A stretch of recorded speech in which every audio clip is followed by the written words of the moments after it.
fucking control over what just happened, and he wasn't even responsible for what just happened. You know, that's where the issue lies. Yeah, plus, the thing, plus I'm not, like, super awesome with, like, lawyering and, like, stuff, but when you buy a house, you are responsible for it, okay?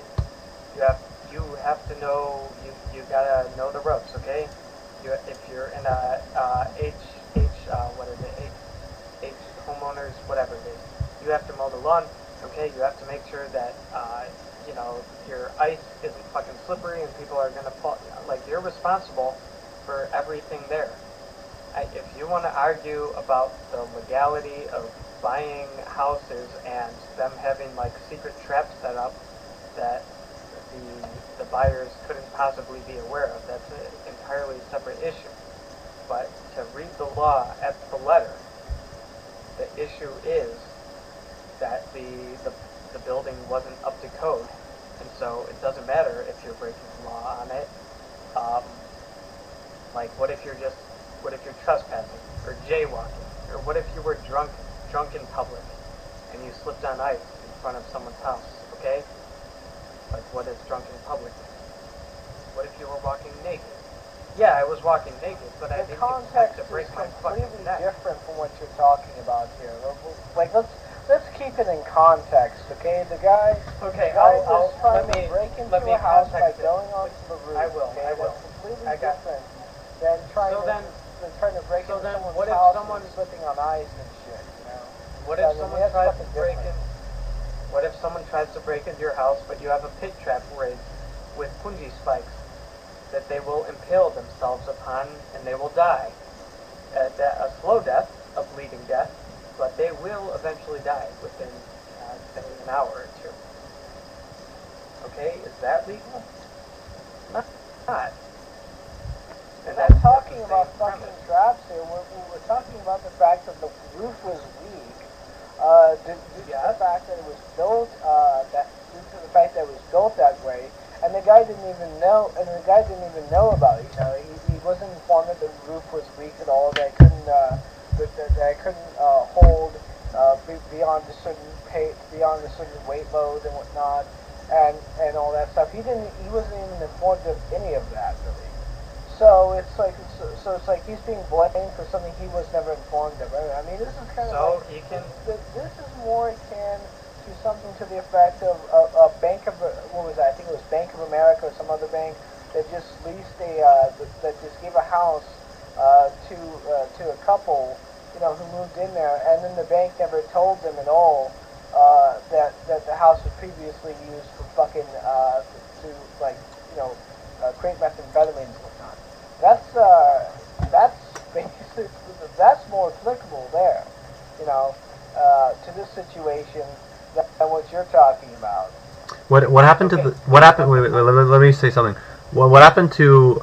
What about this whole thing where you can't get evidence against someone, like, illegally? You know how when I don't know, I guess cops are putting a case against someone, I don't know, for drug possession or something, and then it's revealed that the cops actually trespass on the person's property without a warrant in order to get the evidence, and then the whole thing needs to be cancelled. I mean, shouldn't that apply in this circumstance? The guy only found evidence against this guy's roof because he was trespassing in the first place, trying to steal from him.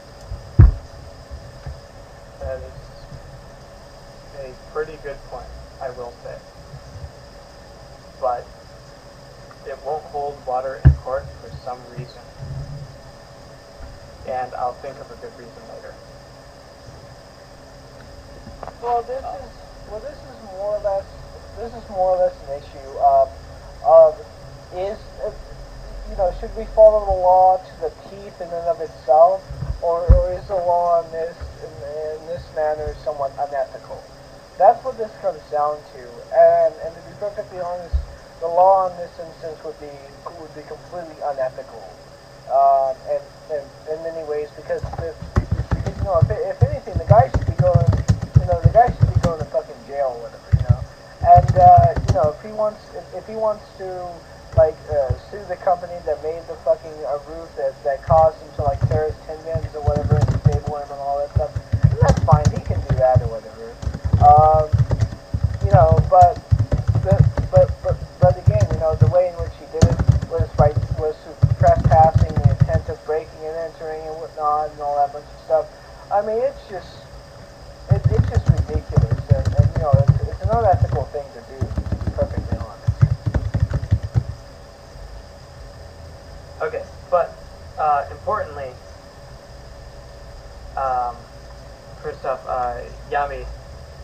I'm pretty sure there's a clause for that. Like there's, I don't know, but like it's kind of like a clear and present danger thing. It's kind of like a, well, if police are chasing down someone and he busts into your house and they chase him into there and he's got a hostage and they find your marijuana plants or whatever, they're going to arrest you as well. Even if you're just a bystander. I mean, they're going to charge you on that. I don't know how that works, but whatever. But, voice, the thing is that, okay, so this burglar sues the owners of that building. He has a right to do that, and he should. Owners of that building can sue the people that originally sold it to them because they didn't disclose the issues that the building had, and if they're in the right, then they can get those damages back. If they're wrong, then they're wrong. So your argument from that example isn't on the sue-happy nature of the United States. It's on the nature of the judicial system. Right? So you sue him, and then eventually everything gets sorted out after years of legal, like, what's it called, purgatory.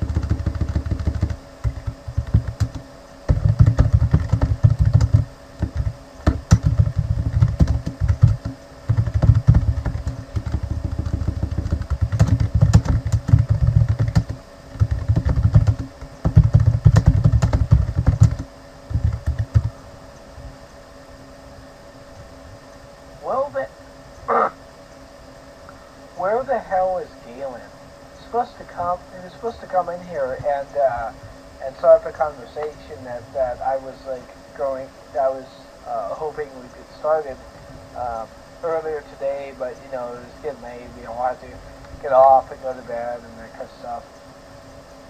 And I completely forgot what it was now. And I wish that he would come on and remind us what it was so we can engage in it, because it's a pretty important topic. But yeah. Another interesting topic, if you want to take the break, is nightmares. I recently watched a Star Trek episode about Data having nightmares, his first, and it got me thinking about, why do we have nightmares? I mean, we have normal dreams. Sometimes we have disturbing dreams, sometimes we have good dreams, but every once in a while, we'll have just a terrifying dream, a nightmare, that is just a total spike in the blood, probably blood pressure, but like, BPM, like just, it makes you like, oh my god. You wake up and it takes a while to shake it off. What is the evolutionary advantage of that? It's crazy. My understanding of the current science of dreams is that they did some studies with mice where they had them on like a little pond with a hole in it in a pool of water. And basically the hole was just wide enough so that they could fall asleep if they stretched themselves across it. But as soon as they entered REM sleep and their muscles relaxed, they would fall through into the water and they would wake up. So they never got an opportunity to dream. And these mice seem to be not as acutely aware of threat as other mice who weren't put in this condition. They didn't seem like they ran from cats as well. So they speculated that maybe the cause for dreams, and I guess this would be especially true of bad dreams, was that it was sort of a practice session. You know, it was preparation for your mind in order to interact with friends. That seems to be the best thing anybody can come up with, unless you want to go philosophical. Two follow-ups would be, one, I'm going to give them the benefit of the doubt. I'm assuming that even though one set of rats or mice or whatever was extremely sleep deprived, they somehow controlled that versus the other set. And so that doesn't matter, but there's still the possibility that, I don't know, psych is a crazy field. Fun note is that I was my volume seems to be going up to maximum. Is that like a problem or anything? Because I can't hear myself. That's fine. Just go. Okay. Yeah. When I had chronic nightmares when I was a kid, it was like terrible. It would take me like 2 hours to go to sleep, and then I'd usually dream that like the world was ending or something, or I was getting like mauled by a bunch of monsters. And eventually, I think I just a response to that, I guess natural response to that, is that I just learned how to lucid dream eventually, and it was kind of like my mechanism to kind of just do away with that whole problem. I would usually I kind of would panic awake, like there's that moment when I'm being devoured and my intestines are coming out, where like I'm so wishing for this to stop and my body responds by waking me up. But one time, eventually, I was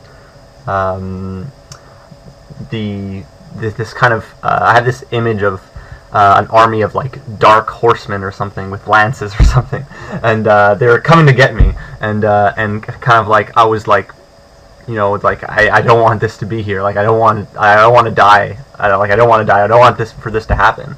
And on that occasion, instead of me panicking awake, my body or my brain responded by completely erasing the nightmare altogether, and I was still dreaming, and I was in this blank white canvas.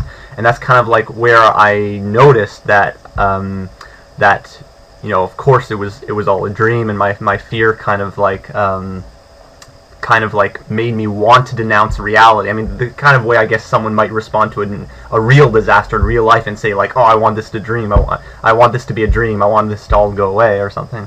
But I guess like my brain just responded by recognizing that it was a dream more concretely than when I would panic awake, and it kind of like took that away, and I was left with this blank canvas, and like I was just walking around, and then I realized that I could just imagine stuff and make it exist, and I would just like I think the first thing I tried was like making buildings and stuff, and like play around with architecture, and like learn how to fly and stuff.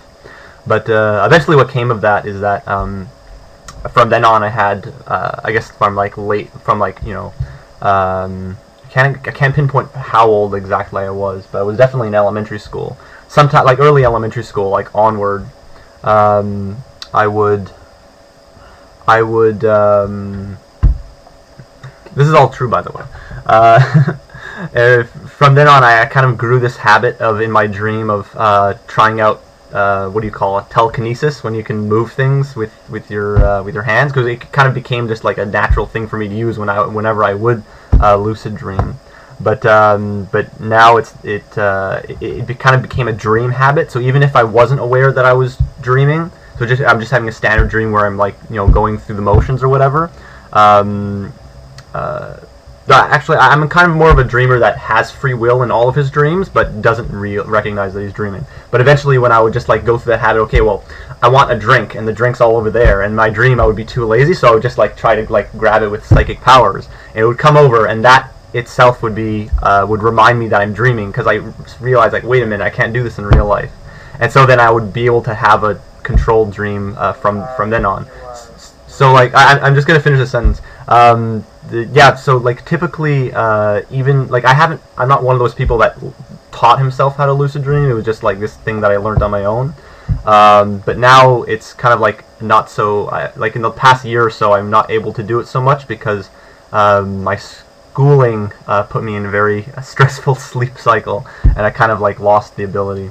But yeah, but if you look up like lucid dream research, usually people that are teaching themselves how to lucid dream, they kind of condition themselves to have like a habitual signal, like when they're dreaming, to realize that they're actually are dreaming. Okay, whoever wants to talk, go ahead. Jesus Christ. I'm gonna cast Wall of Blossoms and draw a card.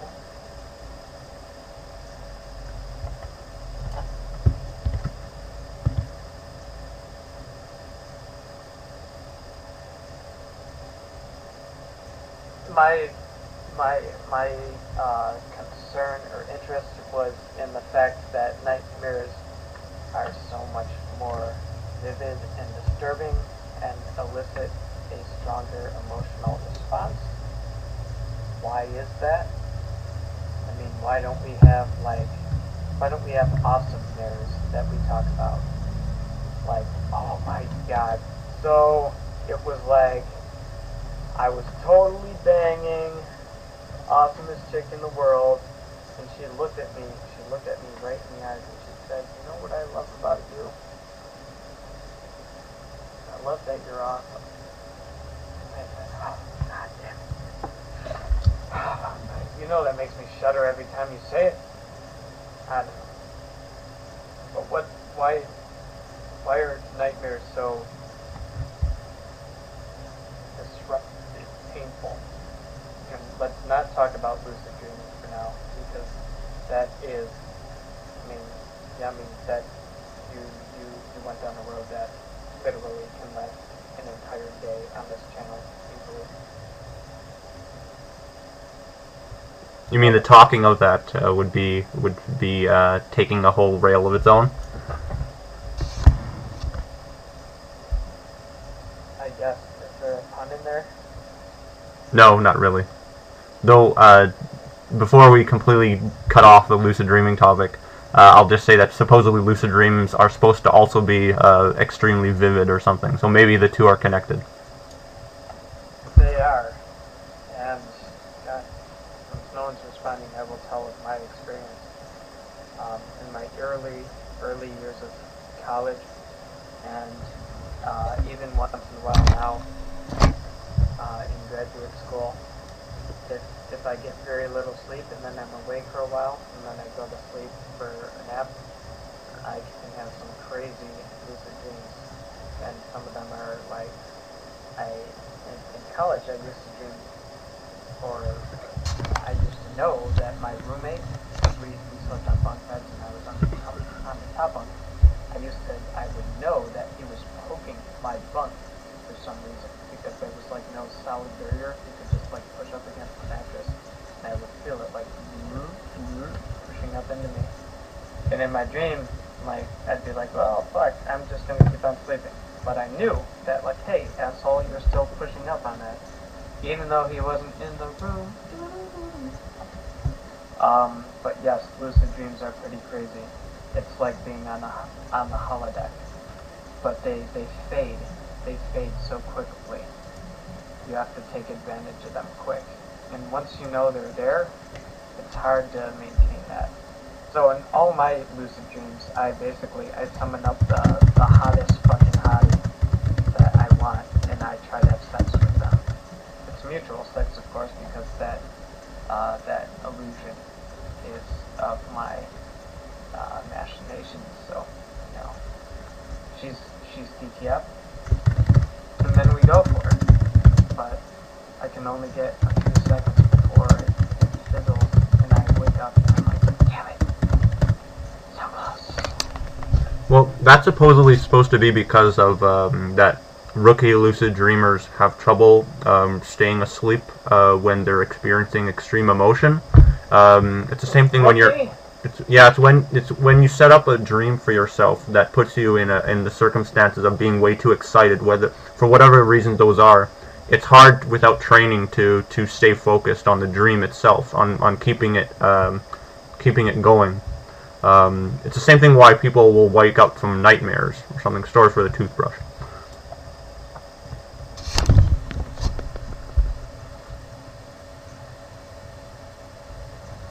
somebody fucking chime in about nightmares being traumatic. Come on.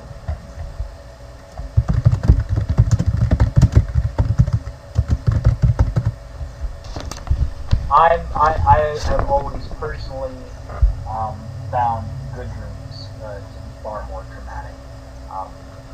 Because I think that, waking up after a bad dream can make you realize that your life really isn't that bad.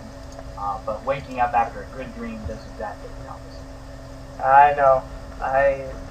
In the old days of life journal, I made a post about that.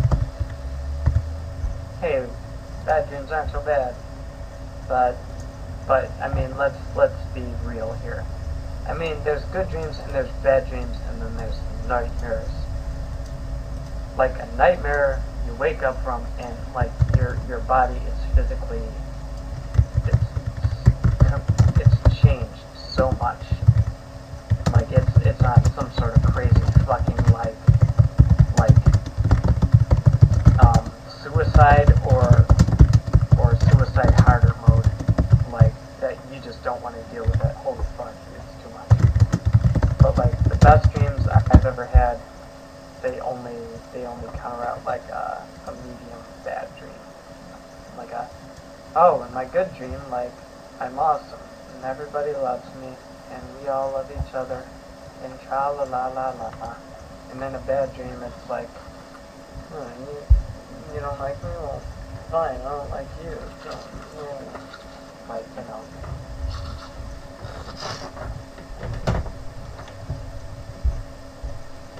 Fucking nightmares, though. You ever have that nightmare that you... I actually had one of these a couple months ago. I was in bed, and there was someone. And I looked, and there was someone just outside my bedroom, just standing there. Not like a person, but a figure. A bipedal humanoid figure just standing there, waiting. And I just sit back, waiting. So, Turn that there. And eventually,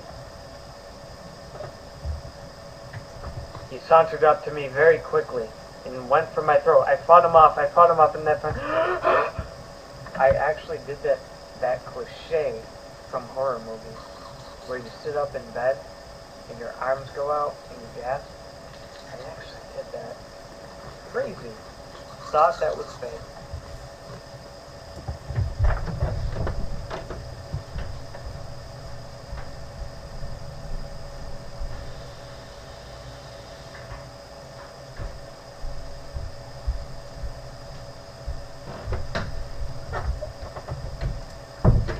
Yeah, I think that.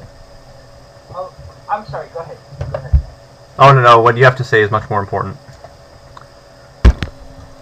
I disagree. Go ahead. I was just going to say that I posted the Debate Censored link onto Nathan Forst's Facebook wall. Are you aware of who he is? And I've talked to him, and he constantly has these problems with dreams where like he has chronic nightmares and stuff.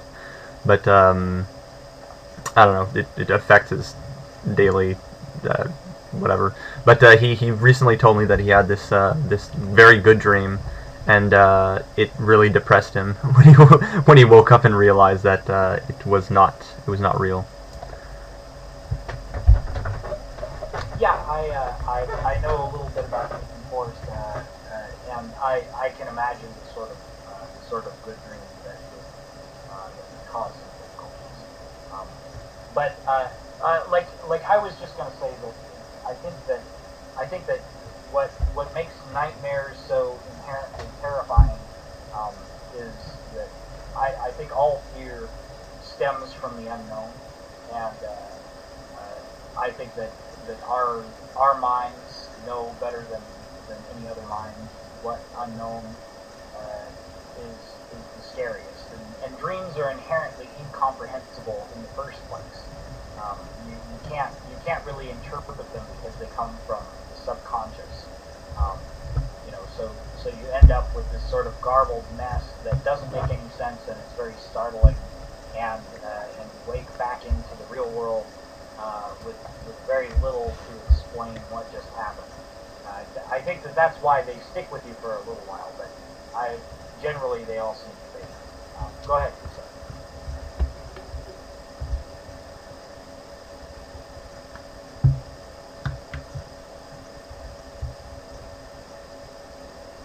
Someone else is going fighting a rock golem. Hey, yeah, fighting rock golems in the USA. Yeah, one distinction that I've always remembered from nightmares is essentially the reason why I think that they're so terrifying is because of the lack of control over the dreams that you have. Like, you know, the best dreams that you tend to have are dreams that you have control over or some control over about what's going on. And with nightmares, the thing that makes it so terrifying is that you don't have any control over what's going on. But then again, that I'm just taking this from my own subjective experience, really, and from a couple of other stories that I've heard from people saying that's why they feel their dreams are so, the nightmares are so terrifying because of a lack of control. I could be completely talking out of my ass on this, and I've never actually studied anything regarding dream psychology, because for one, it's never really interested me. It's like I don't really care about, I don't really care too much about dream psychology, to be honest.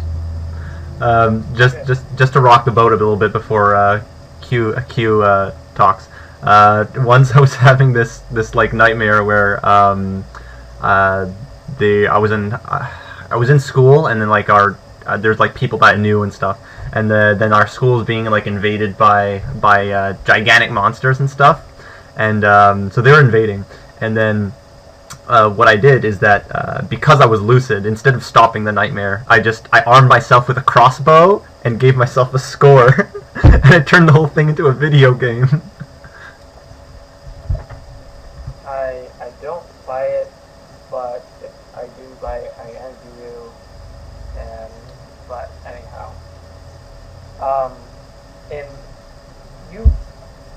I think to an extent you do control your dreams in a weird and very horrifying way. You control them kind of in the way you control your life. Like, I have had situations where a dream is going fine, and suddenly it's like there's a situation. Okay, now you have to open this door, and there's a 50-50 shot. On the 150, your mother, your father, and everyone you know gets cancer, and you get shot in the dick by a .357 Magnum round. In the other door, you become a sex god, and also you gain 20 life. And pessimist wins out. Like, I will predict things will happen in my dreams, and they will happen. And I know this can't be unique to me, and I used a very extreme case. But it's like, well, death could be anywhere. Is he in my hallway closet? No, of course not, because he could. What are the odds that? Oh my God! Death is in my closet. Why? Why did I imagine him there? That's how it would work out. Well, I have a before I don't know, this is something that's this is something that's common to throughout my dream life. So before and after I would lucid dream, and even now I would always have this sense of deja vu that I've had a dream like for the second or third time. Even though that there's not like this kind of like when I'm doing it, I don't really have the specific memory of having the dream before, but I have this. It's like I know what's going to happen next, and I'm able to predict a lot. It wouldn't be this kind of like very big kind of awareness that I was dreaming, but it was like, oh yeah, like I know what's going to happen next, so I can at least use my free will or whatever to make the outcome better for myself or something, or steer things into a direction that I'm more comfortable with. And it would be the same thing with like kind of like, I don't know, like negative dreams or whatever. It was usually dreams where I was faced with some kind of problem or something. It wasn't just like, it's a happy dream, like, because I would have no reason to interfere with a happy dream.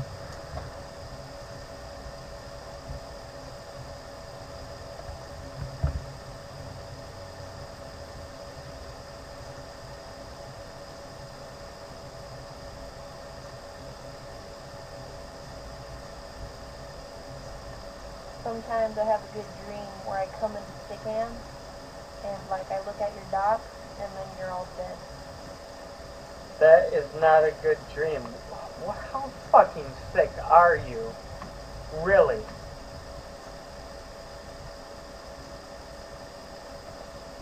Actually, sometimes I have dreams where I'm just sitting in front of the computer and I end up having like a shotgun. And I point it towards the computer and I just shoot everyone and they're all dead. And yeah, that's possibly the best dream I've ever had. You are I would like slightly to thank worse. Voice of Reason for copying my dream, except not as good. Okay, I'm gonna tell you guys the most pathetic dream that I have had ever, and it was when I was in I think it was elementary school, and it's when Pokemon cards were very popular.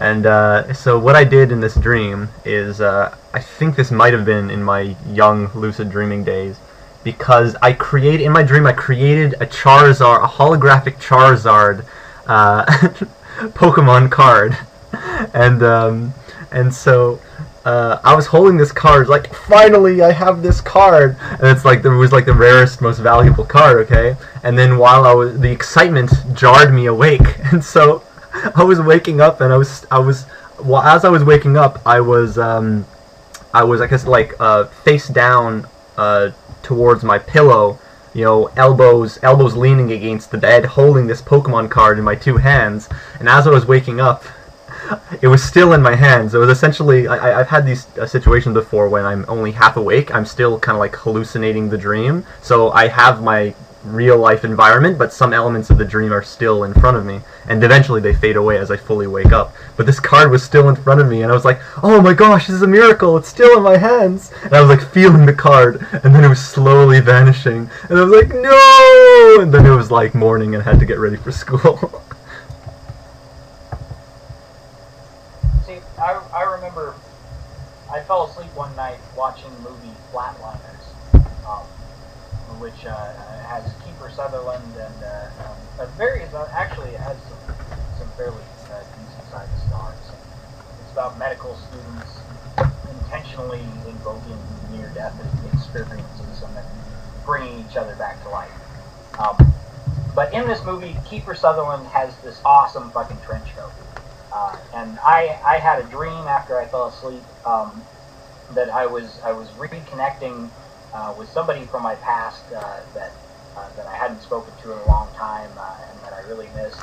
And I remember like it was one of those good dreams that is horrible to wake up from. But when I woke up from that dream, you would think the upsetting aspect would be because I had that trench coat that Kiefer Sutherland had, and you would think it would be the loss of this person and this reconnection, but all I could think when I woke up was, man, I had that awesome fucking trench coat. Like, why did it have to be a dream?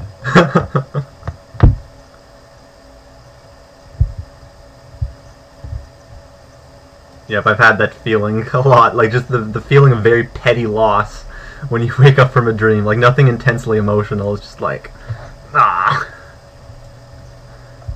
I've actually, some people, when, because I've done some research on dream institutes and whatever, like, the scientific ones, but one of the things they kind of say is beneficial about dreams, if you can, get on top of them, is it is not BS science. It's legitimate. Anyway, what was I talking about? Like me raw, whatever. I'm too lazy to do that. Sorry. What was I saying? Oh yeah, so they kind of talk about how they kind of talk about how you can use dreams to, I guess, practice real life activities or something. But I was actually doing a school project, and in this dream, this specific dream, I did not become lucid in it.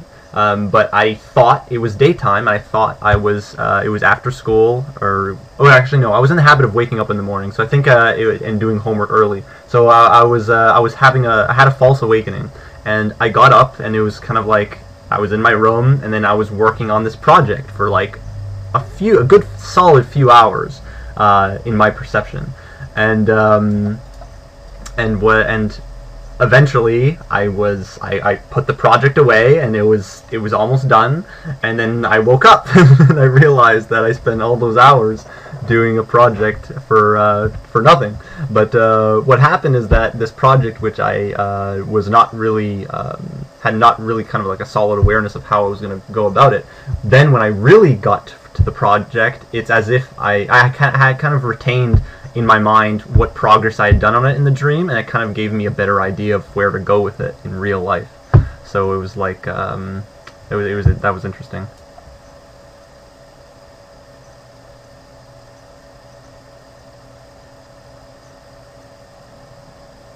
Alright, Yami.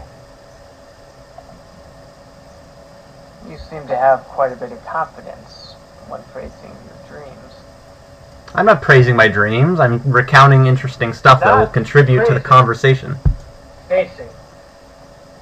Now you must journey inward. Tell us. What do you fear?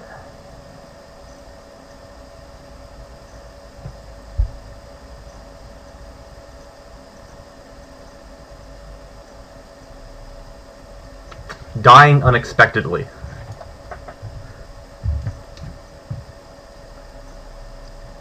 The unexpected death. The fate of most who enter the realm of justice.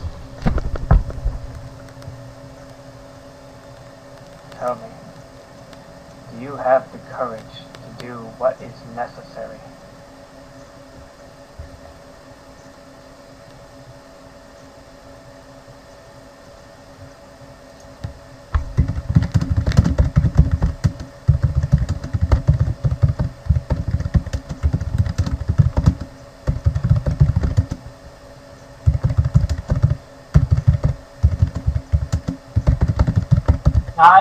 I don't tend to find that I have so many dreams where I'm afraid of an external force, like dying unexpectedly.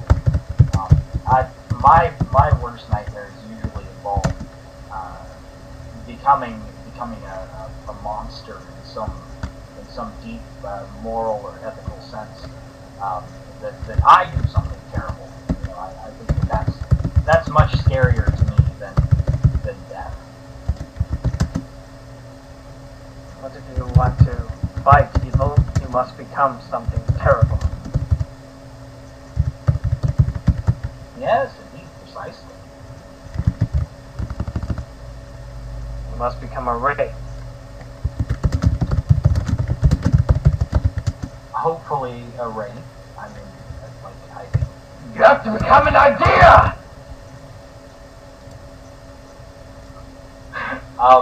You know, like, I'm not sure that a ray is simply an idea, though.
thinking of is... All right, I think I'm gonna stop the recording here for now.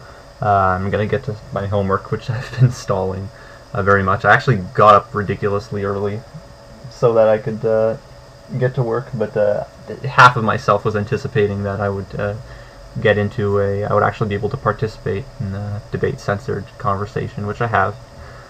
Alright, so I'll keep my email notifications on so I can come back on if Galen shows up and see what he was supposed to talk about. Like your father, you lack the courage that is necessary.